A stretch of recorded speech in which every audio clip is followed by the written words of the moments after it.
Good afternoon. Good afternoon, Miss. Good afternoon. Good afternoon, teacher. Good afternoon.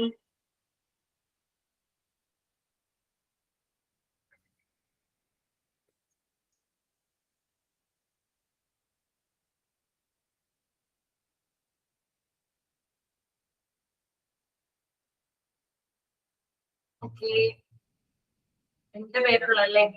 Prayer ചെയ്യുന്നുണ്ടോ ആരെങ്കിലും ഒരാള്?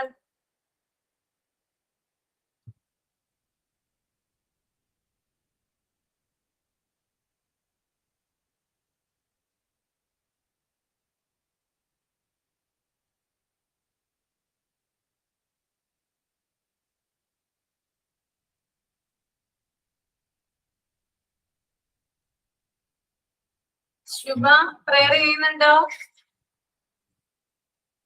ചെയ്യാം teacher. ആ.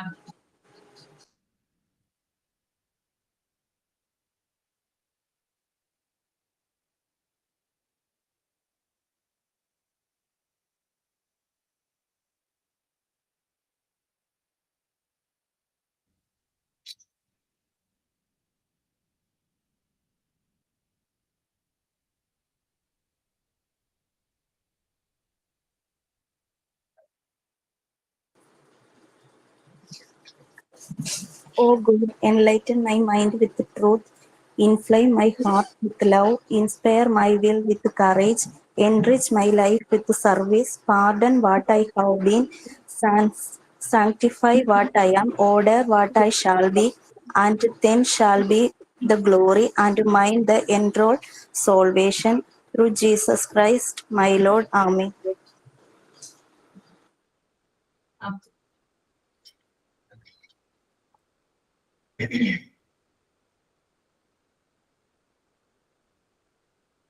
അപർണ മിസ് എന്തൊക്കെ കാണിച്ചു തന്നായിരുന്നു പ്രാക്ടിക്കൽ ആക്ടിവിറ്റീസ്? അതായത് മെറ്റീരിയൽസ് എന്തൊക്കെയാണ് ഇൻട്രൊഡ്യൂസ് ചെയ്തത്?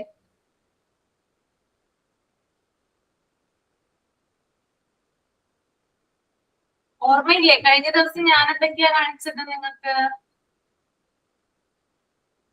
Geometrical ഇത് കോണ് ഇതൊക്കെ ജോമെട്രിക്കൽ ഷേപ്സ് കാണിച്ചു, പിന്നെ ബ്രൗൺ സ്റ്റെയർ കാണിച്ചു.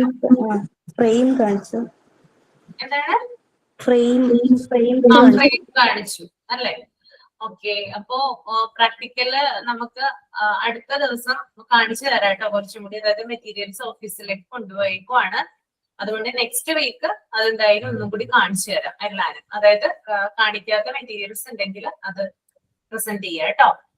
അപ്പോ ഇന്ന് ഞാൻ ഇന്ന് എടുക്കാനായിട്ട് പോകുന്നത് നിങ്ങളോട് പറഞ്ഞിട്ടുണ്ടായിരുന്നു, മൊഡ്യൂൾ 3-ലെ തിയറി പാർട്ട്, അതായത് പ്രാക്ടിക്കലുമായി ബന്ധപ്പെട്ടിട്ടുള്ള തിയറി പാർട്ട് കുറച്ച് കാര്യങ്ങൾ പറയുന്നുണ്ട്. അതാണ് ഇന്ന് ഞാനിപ്പോ എടുക്കാനായിട്ട് പോകുന്നത് കേട്ടോ. നിങ്ങളുടെ കയ്യിലെ മൊഡ്യൂൾ 3 ടെക്സ്റ്റ് ബുക്ക് ഉണ്ടോ? മൊഡ്യൂൾ 3-യുടെ ഉണ്ട്. അപ്പൊ അതൊന്ന് എടുത്തു വെക്കാം. അപ്പൊ അതായത് first module 3 part 1 Montessori practical area, അതാണ് എടുക്കുന്നത് കേട്ടോ.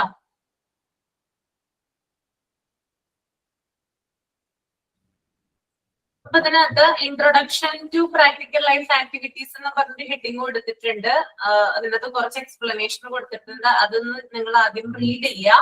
റീഡ് ചെയ്തതിന് ശേഷം തമ്പ് ചെയ്യുക കേട്ടോ.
നന്നായിട്ട് വായിച്ചു നോക്കുക കേട്ടോ.